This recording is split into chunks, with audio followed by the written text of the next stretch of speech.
નક્ષત્રનું ચોમાસું ગુજરાતની નજીક આવી રહ્યું છે, ત્યારે ગુજરાતમાં ચોમાસું ક્યારે દસ્તક દેશે તેની સૌ કોઈ રાહ જોઈ રહ્યા છે.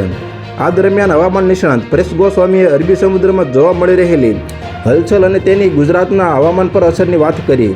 સાથે તેમણે ગુજરાતમાં ચોમાસાના આગમન અને ક્યાં સુધી ચોમાસું સક્રિય રહેશે તે અંગે પણ તારીખો સાથે અનુમાન વ્યક્ત કર્યું છે. તેમના મતે ગુજરાતમાં ચોમાસાની એન્ટ્રી ધમાકેદાર હશે.